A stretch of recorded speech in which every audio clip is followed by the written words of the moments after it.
Welcome to Game Changers with Molly Fletcher, where we take you behind the scenes with peak performers to learn what makes them tick and discover how you can apply their lessons to your life. I'm your host, Molly Fletcher.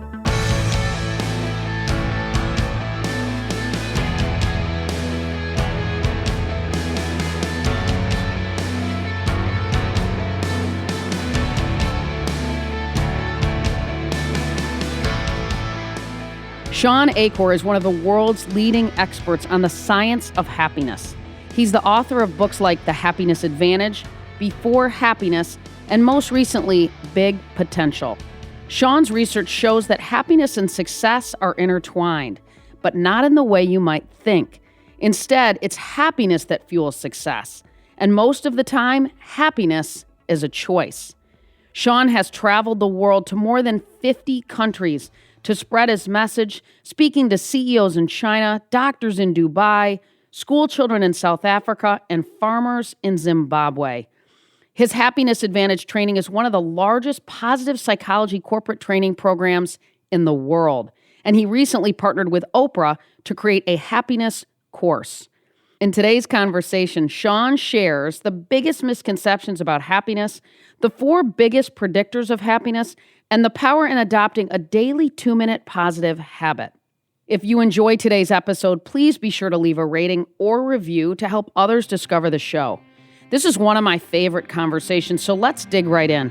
Here's my conversation with Shawn Achor.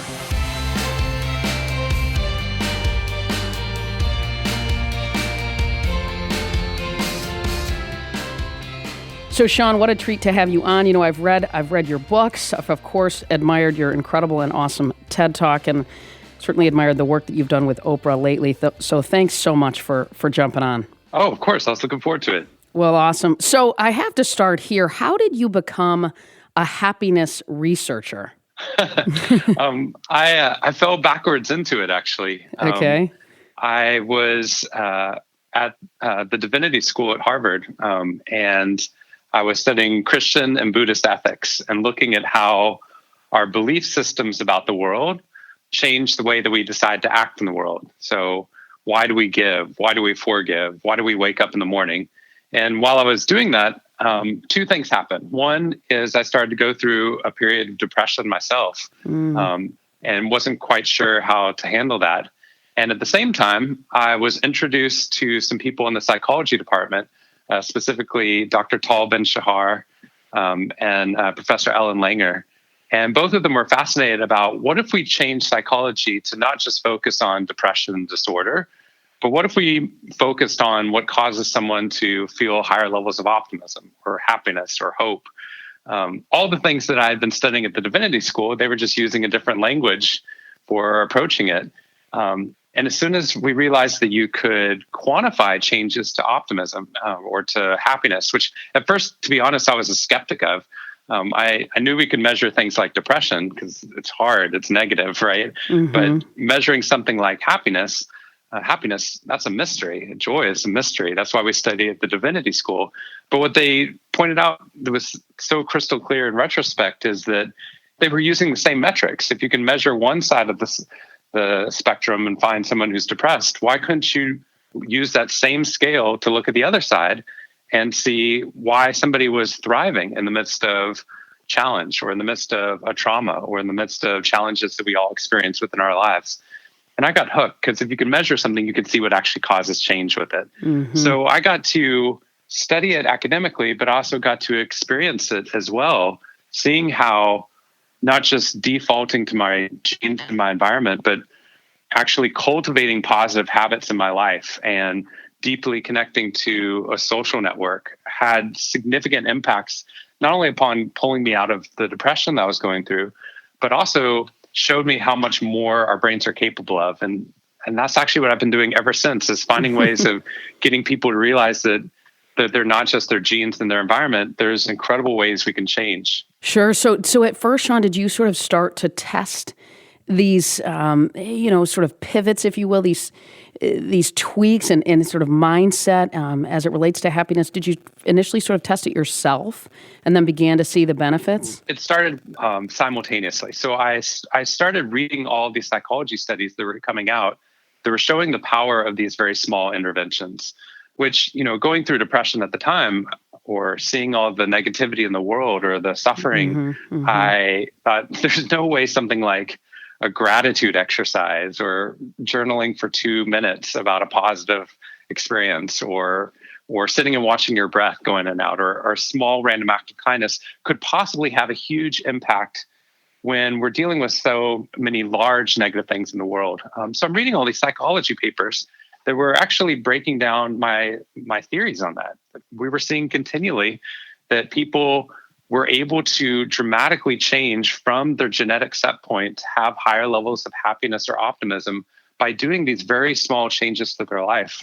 And at the same time, I got to try them out in my own life. It's what I suggest to a lot of people is I can give them, hundreds of psychology studies about how these things work. But until we actually try out, a gratitude exercise and finding that it has huge implications not only for us, but for our families, that's when people actually become a champion for this.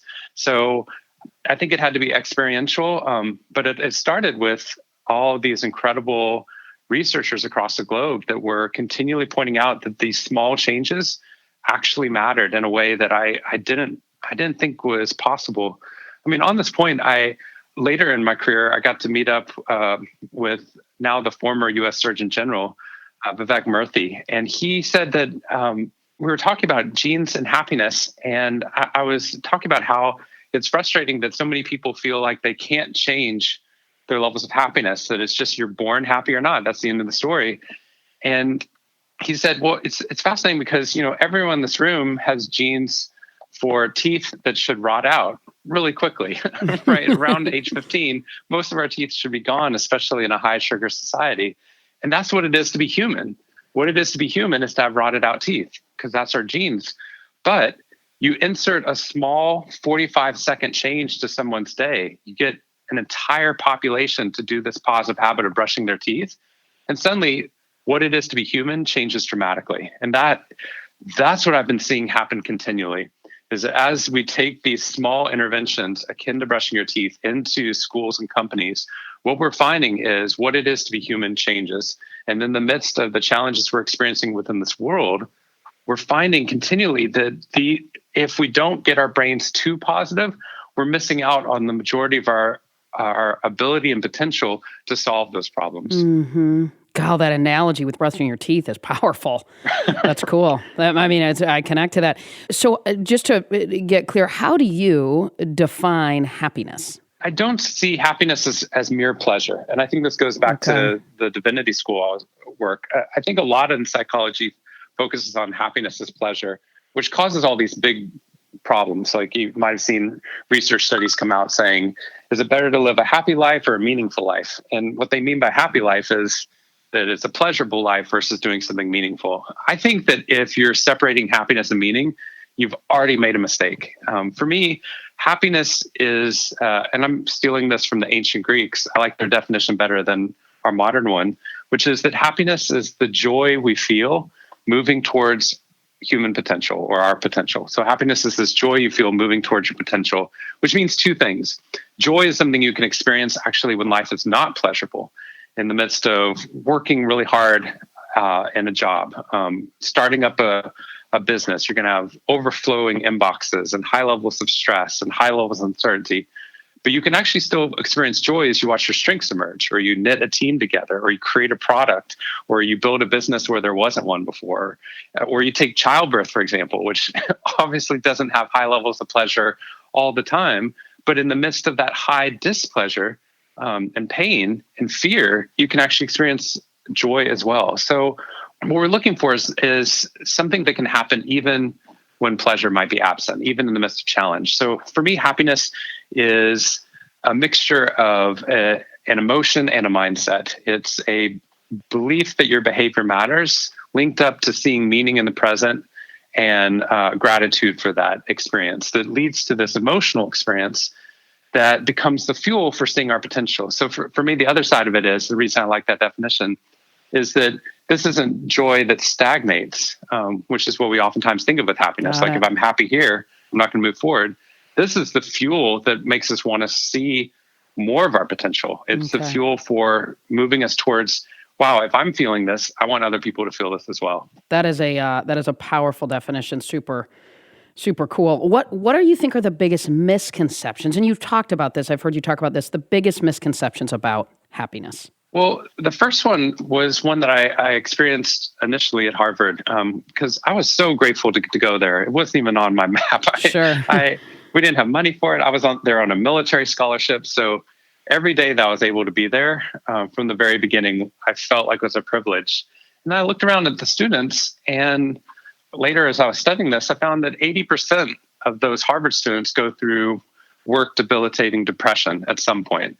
So even in the midst of being in this incredible opportunity and educational experience, at high levels of success that very few percentage-wise students are able to achieve, that success wasn't yielding the levels of happiness that we thought would exist there. Mm-hmm. As I started taking some of this research out of academia, the very first place I started working was with the banks in the middle of the banking crisis in 2007 and 8.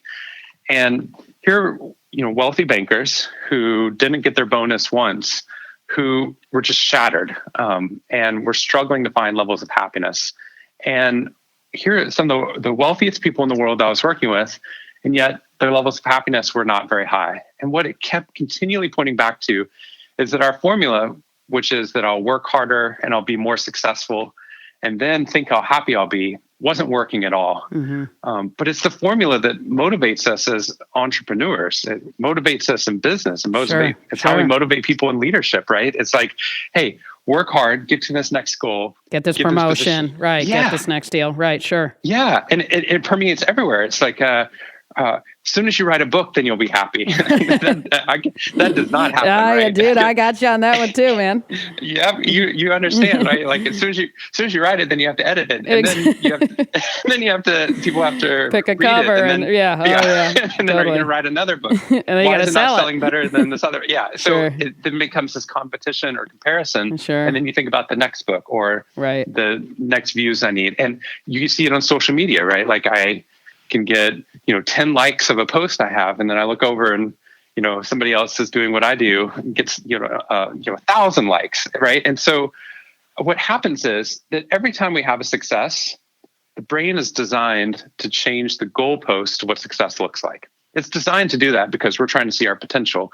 So if our brains didn't work like this, then the very first time we put Legos together as a 4-year-old, we could have been done in terms of success, right? We're like, are you successful? Yeah, I put this, I put this Lego together when I was 4, I'm done. Right, sure. But it turns out that instead, every time our brain has a success, whether it's getting that promotion or getting a higher level of pay, whatever it is, our brain changes the goalpost of what success looks like. So the problem is, if happiness is on the opposite side of a moving target, our brains keep continually missing it.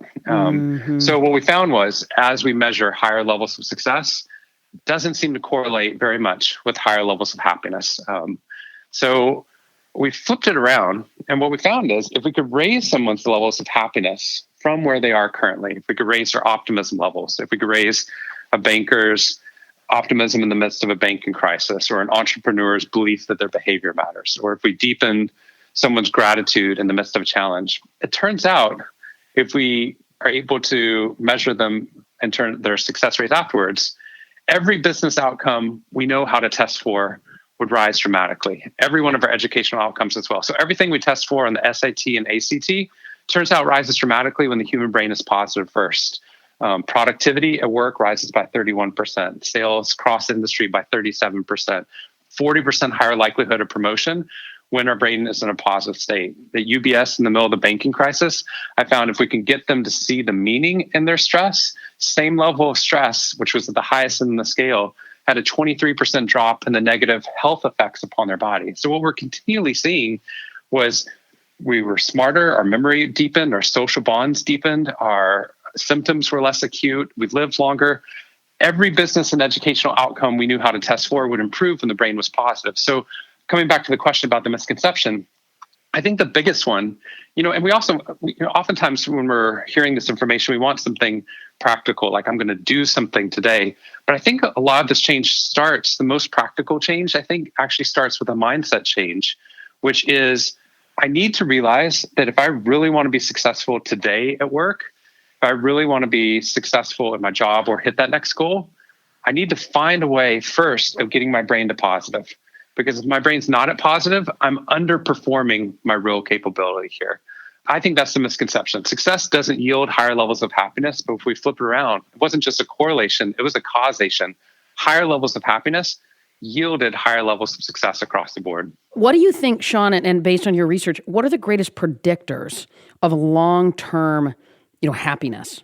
So I've studied now in 51 countries doing this work, and I thought initially we were going to see a lot of cultural differences. Mm-hmm. And what we're finding is there are some, but I'd say for the most part, there is so much commonality and universality to the real predictors of happiness within our lives. I summarize it into kind of 4 categories. It's optimism, the belief that your behavior will eventually matter in the midst of challenge. So when somebody has that mindset that their behavior matters, that yields higher levels of happiness. Gratitude for what's occurring in the present. So you've got gratitude for the present. You've got optimism for the future. It's meaning, being able to perceive meaning in the work or the relationships that you have, and social connection. So it's the breadth, the depth, and the meaning in your social relationships. So when we're looking at those components, it's gratitude, optimism, social connection, and meaning. And if you lose one of those, your levels of happiness start to drop. So it actually requires kind of all of those across the board. Got it. Okay. But what we do know is that the greatest predictor of long-term levels of happiness in all this research is your social connection score. It's that breadth, the depth, and meaning in your social relationships. So I got to work with some farmers in Zimbabwe who the country's currency collapsed. They gave the farms to people that weren't farming them. And in the midst of this, they were literally pushing around their currency in wheelbarrows at one point. It was just that worthless. In the midst of all of this misery and challenges for the country, there was a subset that could experience high levels of happiness, and the only ones that were able to do that were the ones who had deep social connection. It was had deep connections to their family and friends and gratitude around that, and they saw meaning in it. Mm-hmm. When that happened, their levels of happiness rose. It's the same thing we see. I worked with a couple of celebrities, Hollywood celebrities, and what we found continually was while their star ascended in terms of their popularity, they felt like they couldn't go out to a Starbucks because people would ask for an impersonation, or they would, want to autograph immediately. And so they found themselves sequestered in their beautiful Hollywood homes. So they had everything except social connection, and their happiness erodes very quickly. Same thing we see with entrepreneurs and business people who work really, really hard to create happiness in their life, but sometimes do so at the cost of their social connections and having time for friends, or still having energy at the end of the day to try and go spend time with their spouse or with their kids. And when that happens, their happiness erodes very quickly.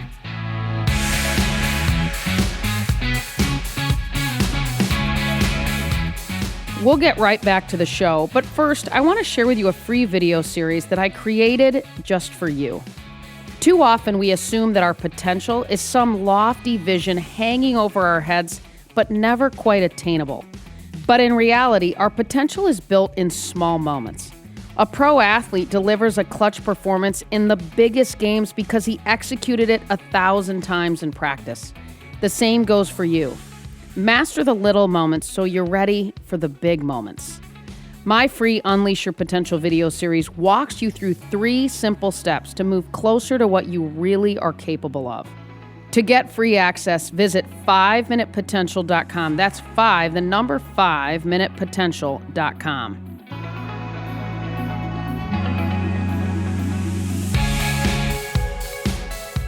So when I think about social connection, what bubbled up for me is, we live in this world with technology, right? So how does so much of this social connection that exists via electronics, how does that play into the social connection, and which one matters more, and what sort of is the way for us to all think about that and lean into social connection in a way in which it drives toward happiness? I think social media could have been and can be a really powerful tool for creating deeper social connection. I think the problem is that we oftentimes use it to hyper compare and hyper compete with other individuals. So we then very quickly, comparison is the thief of joy. And when people feel that, they see how other people are having vacations or getting a promotion, or their life seems so great, and their manicured and curated right. Instagram post, right? Totally. Then we feel worse about ourselves. That backfires. Right. Okay. Or if we spend all of our time on social media and don't meet up face to face with those individuals, we're spending so much energy on social media. I found this for a while. I'd spend so much energy on social media that I'd be too tired to pick up the phone and call my friends to see if they want to go out for a drink. Right, sure. And it didn't seem like that was happening, but that's exactly what was happening. I was tired at the end of the day, and I look back on my screen time, and I'd be on Twitter for an hour a day, right? Like that's a direct trade-off with face-to-face interactions. What we found in this research is the longer you spend on social media, the higher your levels of loneliness and unhappiness start to be created. But then there's also some good research that says it's also the mindset about that experience, right? If I'm following people who I know and that I will meet up with face to face, I can deepen my social bonds by learning social information about them, how their kids are doing, what vacation. So use it the right way. I'm hearing you say use it the right way. Yeah. And I know one of the important things is these practical takeaways. One of the things that I had to institute in my life around social media is two things. One is when I was going on, I wanted people to love a post I'd write, right? Or think, wow, Shawn's smart. So I spend all that time crafting it, and then and then I get a few likes, and or then I get once or twice get a lot of likes, but then I see there's a cat video with 40 million views, right? And so I'm like, okay, what I had to do is flip it around. If I use social media to feel loved, it always backfires. But when I go on it and start liking everyone's posts and telling how great their vacation looks like, or the kids look like, or congratulations on this, or I'd love to, come see you, as you launch your business, whatever it is, then when I left social media, I still spend the 15, 20 minutes, but I felt socially rejuvenated. I felt emotionally rejuvenated in the midst of it. And the other thing is the weakest parts of the day for our brain are the first 30 minutes and the last 30 minutes of the day.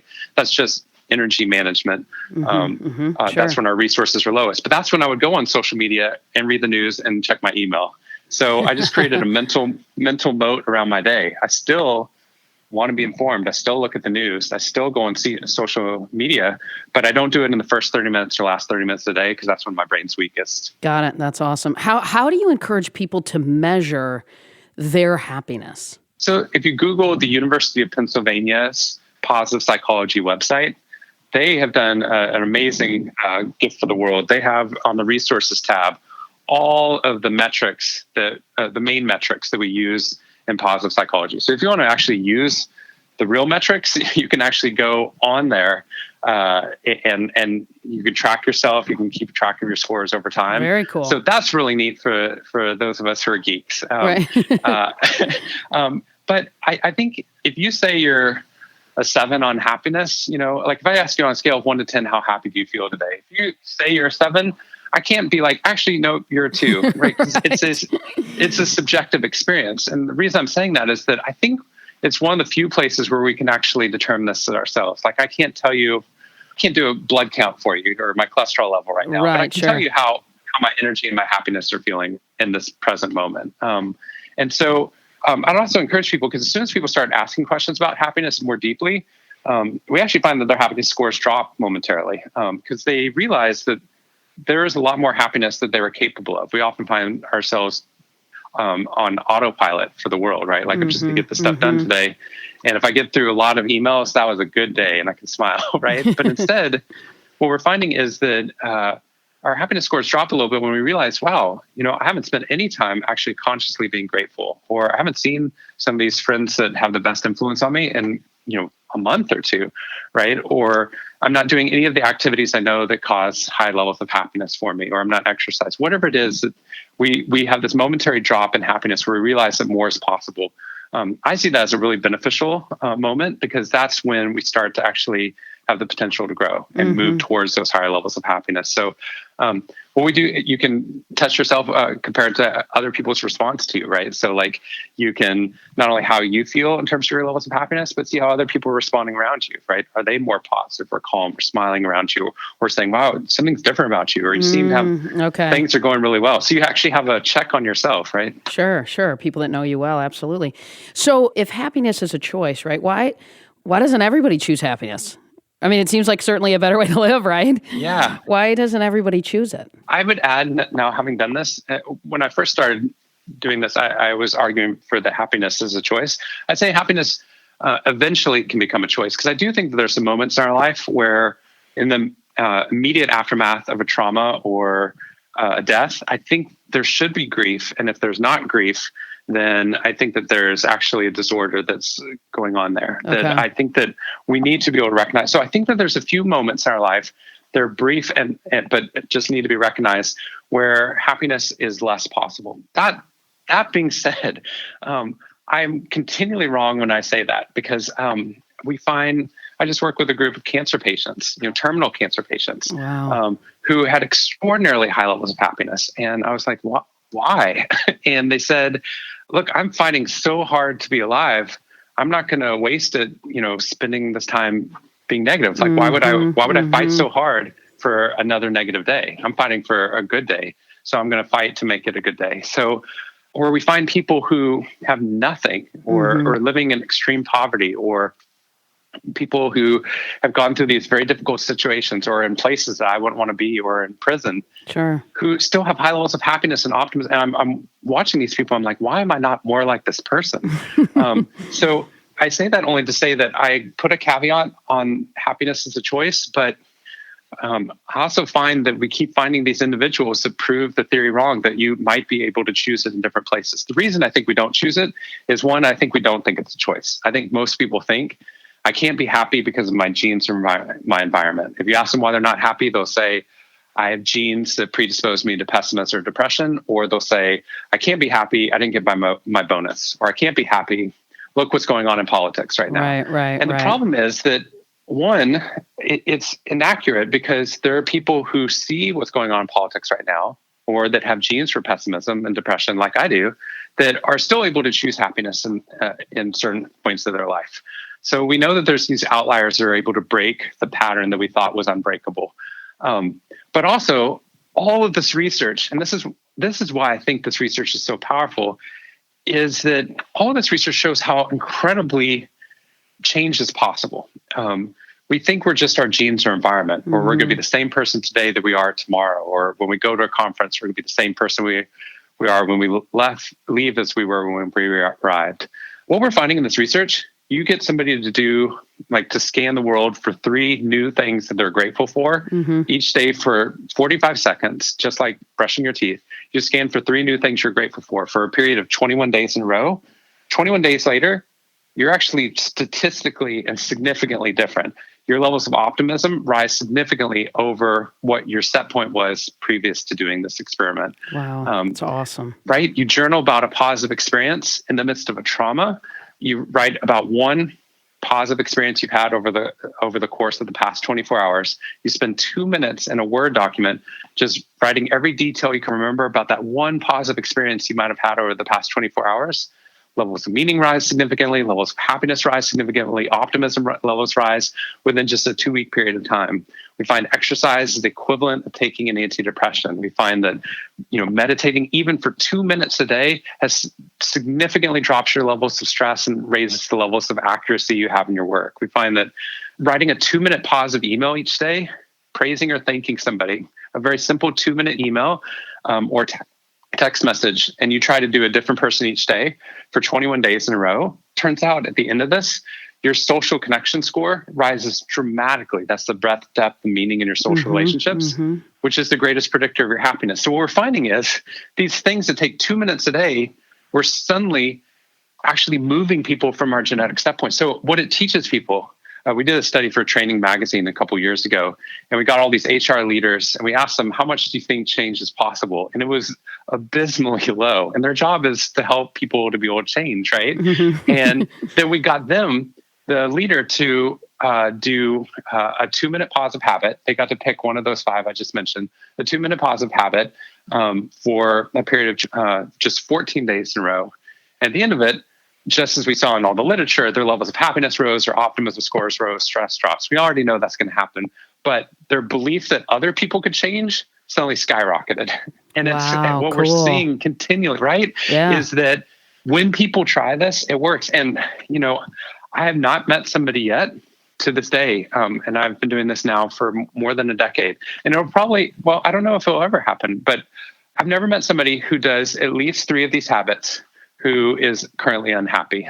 That is an incredible statement. I mean, you've done this in 55 countries, I think you just said, right? So that is profound. Yeah. And what's amazing about that is people don't think it's a choice until they do it. And then it starts to have dramatic changes to their life. And to come back to the happiness advantage idea, it dramatically improves all their business and educational outcomes. So if we can't get people excited about happiness, we get students at Harvard excited about their grades improving, or we get them an entrepreneur or a business leader excited about their key performance indicators moving.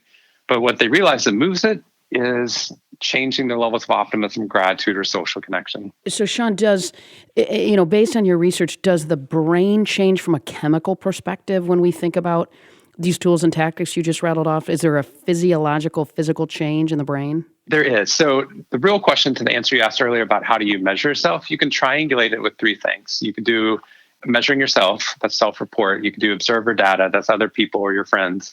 And the third one to kind of triangulate where your happiness is the neurochemical side of it. That is not the part that I've studied the most. That's actually what my father does. He was a neuroscientist. I've heard you talk about Baylor. that. Yeah, so I grew up with him putting like electrodes on my head and doing brainwave experiments. So, but he, so from my limited experience on that side of it, because I don't measure those directly beyond cortisol, I haven't really worked with the neurochemical side. What we find is the dopamine, which rises when your brain's in a pleasure or positive state, has 2 functions. Not only does it cause your brain to become more positive, but it turns out it stimulates or turns on all the learning centers in the brain, which is part of the reason we see that happiness advantage experience effect actually occurring. The other part of it is when you're in a negative state, your brain's actually having to split its resources between processing the negative emotions at the same time trying to solve the problem, right? Whereas in a positive state, you've got more resources flowing towards just creating a solution to the problem. Sure. In addition to that, we find that when people are meditating, for example, when they do those gratitude exercises, or the work we did at UBS where we got people to see the meaning involved with their stress, we saw their cortisol levels drop significantly. We find that if you do these positive habits for 28 days in a row, 29 days in a row, like some of the meditation work that's been done, they can see changes to the neural pathways in your brain around day 28. So what we're finding is, yes, we're seeing these neurochemical and structural changes that are occurring within the brain. But what's exciting about that is that, those are, what we're seeing is those then impact our experience of happiness over the course of the day, so much so that we're seeing changes to our business and educational outcomes as well. It's incredible. It's so awesome. I've heard you talk about and describe happiness in a couple ways, and I just wanted to sort of get a little clarity around this. You talk about a social culture and sort of a team sport when you've described happiness. Can you tell me a little bit more about what you mean there? Yeah. So I wrote a book 2 years ago called Big Potential. And it's my favorite book I've written. Most people know me for the happiness advantage, which is when your brain's positive, your success rates increase. But Big Potential is the one that I'm so passionate about right now, because what I started realizing once we got big data is that, yes, we can definitely raise your individual levels of happiness. But what I'm excited about when I'm working with a school, for example, is I want to find out what happens when we raise a teacher's levels of happiness. What happens to that teacher's students' parents? Because what we're finding is this dramatic interconnection in terms of happiness and success. 2 researchers out in Virginia found that if I'm looking at a hill in front of me that I need to climb, if I look at that hill by myself, my brain shows me a hill that's 20% steeper than a hill of the same height I perceive while standing next to someone who's going to climb that hill with me. So our literal perception of the world changes by 10 to 20% simply by thinking I'm alone overcoming this challenge or I'm with somebody else. Incredible. So for me, that's to me, super cool. and that's a subset of the research in Big Potential, but it becomes sort of a metaphor for the rest of it, because what we found was that the majority of our happiness and potential actually exist in the intersection between us and this ecosystem of potential around us. So yes, we can improve your health if we get you to stop smoking, but if everyone around you is still smoking, we're never going to see your full health. Like, what we are excited about is we want to see what it looks like to have full levels of health or happiness or optimism. So Big Potential is about how do you surround yourself with positive people? How do you expand power out to them so they're deputized to help you find higher levels of happiness? How do you enhance them in the right way? How do you defend the system? How do you sustain those gains? And what we're keep coming back to is the other metaphor for it, and this is how I started Big Potential, but it's my favorite study, is they found that lightning bugs, when they light up individually and randomly, their success rate at reproduction is 3%. But in two places in the globe, the lightning bugs figured out how to time their pulses as a community. So the entire community lights up and goes dark at the same time. Thousands of them. Awesome. And, which is beautiful in and of itself. I bet. But their success rate goes from 3% to 82% per bug. And it's not like one bug's doing really well with the system. The entire community is doing better than it was previously. And it's because we thought we lived in a world of survival of the fittest. You know, if you want to be successful at work, you have to be the fastest, smartest, brightest light shining. But what we keep finding is there was a great study. They looked at these star financial analysts who were amazing. Like, they were at the top of their top 10% of the financial analysts continually. So we're like, well, these people are just financial geniuses. I wish I was more like this person. But then brilliantly, the researchers tracked them when they moved jobs and went to a different firm. And 70% of them could not replicate their successes at the previous firm. And the reason is they didn't get to bring their team, which was actually part and parcel why they were able to create the success that they were having. Same thing we see in sports. We find that a great college quarterback, when they go pro, they oftentimes dramatically underperform because they don't get to keep their offensive line with them. What we're finding continually is if you want to see your greatest levels of happiness and success at work, we need to find a way of pursuing happiness with other people instead of alone. And so for somebody who's listening who hears this and goes, I'm leaning into this, right? Like, I'm going to do these things that Shawn is telling me because clearly it works. What would you tell that individual that's inside of a large organization or has a team, or maybe they're a leader? What would you tell them first to go and do to try to help, sort of fertilize, if you will, the rest of the team in the organization? One of the chapters in Big Potential is on enhance, and it's about if you're at the height of your potential is predicted by other people, then how do we find a way of enhancing them and not doing comparison-based praise, but actually lifting them up? So what I would do if I was doing one thing after listening to this podcast that would hit both the happiness advantage and this interconnected approach to happiness, I would pick that habit of getting somebody to write for 2 minutes a day.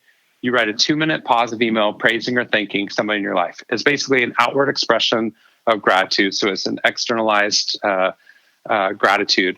And you try to write to a different person each day. So it could be somebody at work, it could be somebody at home. But what you're doing is twofold. So one is oftentimes when we're thinking about our work, we're like, okay, I'm going to do my emails. I'm going to get my work done. I hope I get a promotion.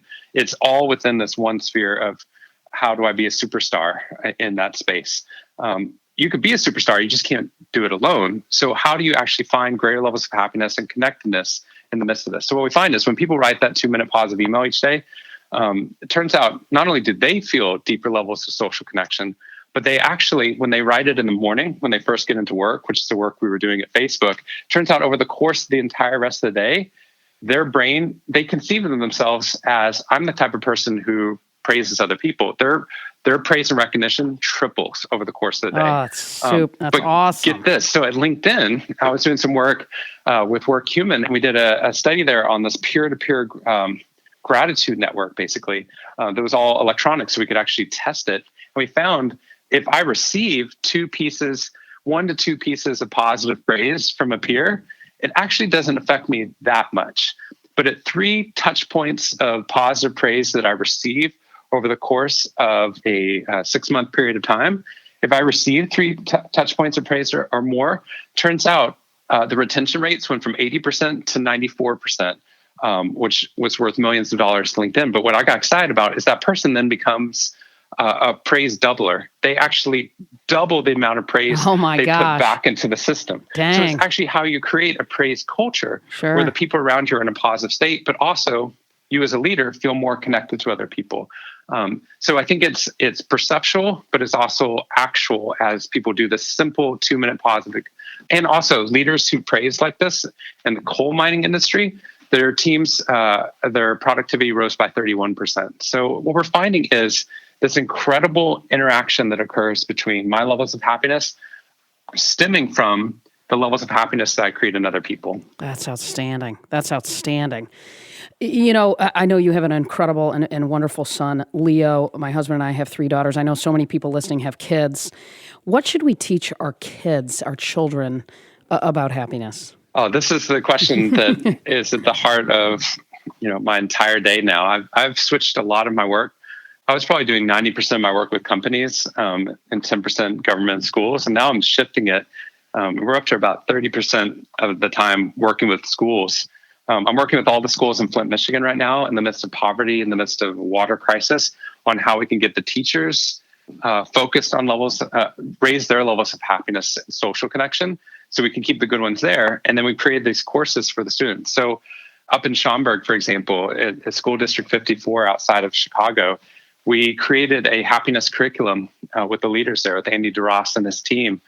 So we started with the teachers and staff, getting them to do these gratitude exercises, steeping them in positive psychology around this course called the Orange Frog. And then we created a curriculum where the students, for 10 minutes a day, were getting exposed basically to what we were teaching at Harvard on positive psychology about how your behavior matters, how change is possible. And it turns out that when we did this, their test scores went from 73rd percentile academically for the state to 95th percentile, and now top 2% for the nation. That's incredible. But during that same period of time, not only are there, and by the way, during that period of time, their poverty scores were 8% to 33%. So they actually became more impoverished, and during that period of time, their academic scores skyrocketed. It's incredible. So it shows us that gratitude is important, and where it's coming back to is we get the students to pick up one of those positive habits. We get them to practice scanning the world for 3 new things that they're grateful for when they get into work. They have days that they assign the students where the students actually get to welcome the teachers into the school. And you do this big cheering chant at a couple of these doors as they walk in.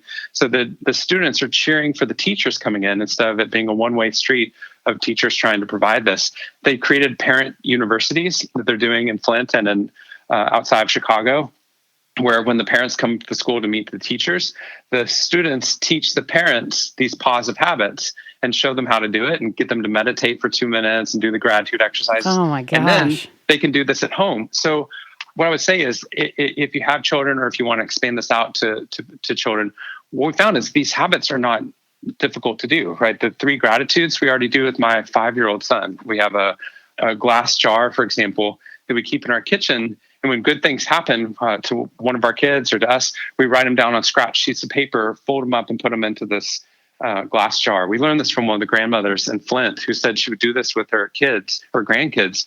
In the midst of poverty, when her grandkids would come over, she would sit them around in the kitchen and she would pull out these scrap sheets of paper and read out all these blessings in their life. And I was like, wow, we have to do that as well. So we started doing it. And what I found is we've done it twice now where it's filled all the way up and then we read it back out as a family, all those great things. And I realized that 80% of the things I wrote down, I had forgotten about. Interesting. These incredible things in my life. I was like, wow, I forgot. That was amazing. But I could tell you every fire I needed to put out in my inbox that day, right? So it really takes practice. So as you're putting your kids to sleep at night, having them think of 3 new things that they're grateful for. If they're old enough to write, getting them to journal or to write down about a positive experience, going through each detail they can remember, or doing it orally so that they can have that experience.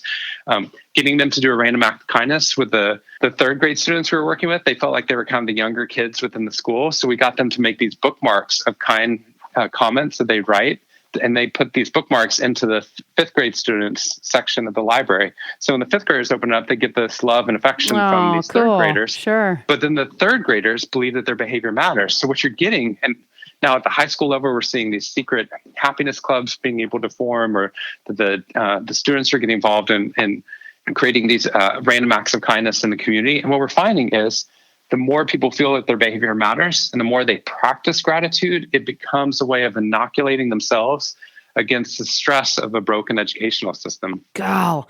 As a Michigan native, thank you for the work that you're doing in Flint. Lord knows I've watched that. That's needed. So thank you so much. This is awesome, Shawn. I could talk to you for a month, right? But you don't have a month. You don't have a month. So, listen, this is awesome. We end with rapid fire, so I'm going to just hit you up with some quick questions, and you just fire back what comes up. Okay. All right. So, a book you recommend to leaders. I pick Mindset by Carol Dweck. I think start with Mindset. The best advice you've ever received. Dr. Talvin Shahar, my mentor, told me that you're never as bad as you think you are, nor as good as you think you are. And I didn't know what to do with that for a long time. And I started to realize it's really true that like whenever I'm thinking that what I do doesn't matter at all, I know I'm in the wrong place. I need to shift back the other way. And when I feel like I'm amazing and that I've solved everything and got all the answers, and I know I'm in the wrong place and I really need to recalibrate. But it's actually been really helpful of finding a middle path where I'm able to help other people, but hopefully keep some of that humility. Yeah, for sure. What's your favorite app? Well, the one I use the most is probably Twitter. Well, my favorite app actually is not a positive psych one, but I'll just tell you anyway. It's Photolab HD, where you can take photos of family and then transpose them with backgrounds. So I just put my family, took a picture with Santa, but instead behind us is a big T-Rex from Jurassic Park. So but then it gives me something to send around that's not like, oh, I'm just trying to be smart on Facebook. It's also like, here's something really fun and clever that connects us together. Sure. That's awesome. What's one thing on your bucket list? You know, all this travel that I've done, I've never been to India, and I've never been to Cape Town. And those are two of the things that I really would love the experience to do. I've had the opportunity to meet some incredible leaders, but I'd love to get in a room with somebody very charismatic, like President Obama or somebody who, like, I heard his wife speak, Michelle Obama, and I can't imagine him being more charismatic. She was phenomenal, but just getting to meet somebody who's incredibly charismatic and figure out what it is that they're doing that helps them motivate other people to change. So the other thing on my bucket list we're actually doing in January, I'm going with my son out to Camp Pendleton, and I'm going to take him out to where the Marines are. And we're meeting with the CEO there and getting to do all the amphibious vehicles and all that stuff. But we're going out and meeting with the Marines to talk about how do you do happiness at boot camp. Oh my gosh. And you're bringing your son. How old is your son? He's 5. So like this is going to be our first dad and son trip. That's will be cool. to the largest Marine base. So That I'm is excited. cool. That is solid. That's cool. So Shawn, for you, how would you fill in the blank here? Happiness is what? I'd say happiness, well, for my definition, happiness is the joy you feel moving towards your potential. Sure. But I also think happiness is something you have to do every day, right? I thought it was something that happens to you, but happiness is something I have to seek or create. There's all those quotes that are like, if you seek happiness, you'll miss it. And I totally disagree with that. And so does all the science. You really do have to pursue it as avidly as we pursue success. Yeah, that's awesome. So the show's called Game Changer. So one last question. What's a game changer, or who is a game changer that inspires you and why? Well, I'll do a real game changer. I got to meet up with Coach Pete Carroll earlier this year. So playing football, right? But changing game where people are having to be tough, where they're trying to go through injuries, and getting them to talk about optimism, gratitude, and family and social connection, right? In the middle of some place where you're supposed to be too tough to talk about happiness. Mm-hmm. And I see this problem everywhere. I'll go to, financial leaders in rooms that are, mostly men, and they're in their 40s and 50s, and they're like too tough to talk about happiness. And yet it's the greatest competitive advantage in the modern economy. So I think people like Pete Carroll, who, are changing the way that people think about their profession that other people are now emulating in colleges, right? And it's the same thing we see with incredible leaders at companies, that when they start talking about happiness and optimism, or the CEO of the Marines at Camp Pendleton is talking about happiness, people start to listen. Yeah, for sure. Well, and it's leaning into that Brene Brown work, right? That it's vulnerability, right, is courage. So I hope we see more of this. And Shawn, the work that you're doing, I know will help more people lean into this, which is super powerful. So Shawn, thanks so much. You're busy, and to take this time and share these stories and this data, and most of all, these tools and techniques, I know you're going to make some more people in this world happy. So it's awesome. Thank you. Oh, thank you so much for letting me join you. This was so fun.